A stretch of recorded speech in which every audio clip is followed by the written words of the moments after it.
to talk about probably one of the most powerful African-American women who's probably ever lived.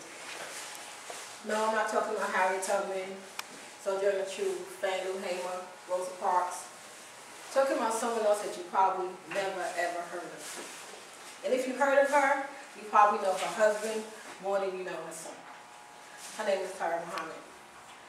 Sister Clara Muhammad, as she's affectionately called in the nation. And most Muslims call her Sister Clara Muhammad. Imagine being married to a man who dared to change African-American men, women, and he didn't even have a elementary school education. Imagine being married to a man who stood up one day and said, all the white men are devils.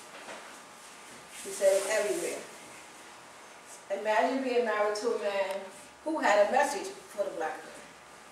Self-taught message, did not go to college, did not go to the university, did not go to any of the major churches and sit down and listen to their doctrine. He had a different kind of message. And it transformed people like Malcolm X, Muhammad Ali, the average drug dealer, pimp, prostitute, woman. Anybody who listened to his message, whether they joined the nation or not, they became transfixed. The women dressed in white from head to toe, and the men wore real short haircuts, bow ties, and suited down. Imagine, you might have seen this brother on the corner maybe a month or so ago. Then you see him again. He's upright, standing tall, trying to sell you newspaper, trying to sell you Muhammad Speaks newspaper and a bean pie. Imagine that. Imagine that one of your sons will become the manager for Muhammad Ali. World-renowned manager of Muhammad Ali. And your other son, who would take his father's place in 1975, will become a religious leader for the world. Her son, Imam Marzi Muhammad, has gone to see the Pope. He's had meetings with dignitaries all around the world. And he's an average black man with perhaps a 2-year college education. So imagine you being the mother and the wife of those powerful people. And most people don't know her name.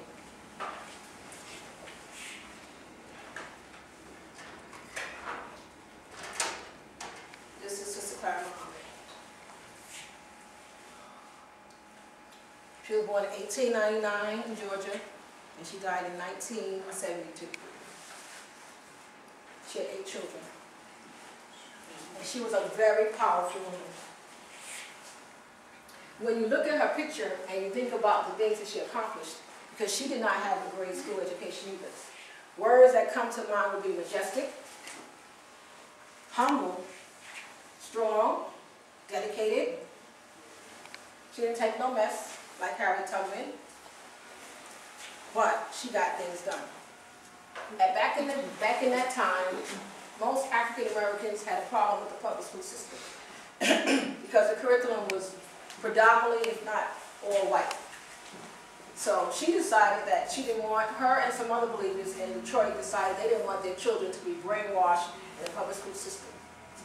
So one day the truant officer came to her house, and at that time it was illegal to have a homeschool. She decided, well, I'd rather be dead as a doorknob before I allow you to take these children away from me. And then started the Sister Clara Muhammad School. Back then it was called the University of Islam. That was the first Islamic school in America.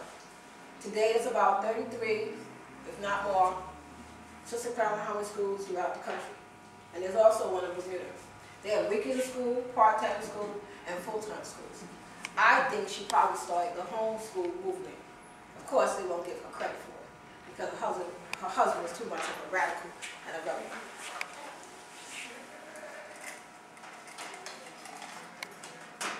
This is a picture of Sister Clara Muhammad and the Honorable Elijah Muhammad. They were married for 55 years. Imagine that. 55 years through the Great Depression, Civil Rights Movement, segregation, Jim Crow laws, they stayed together no matter what.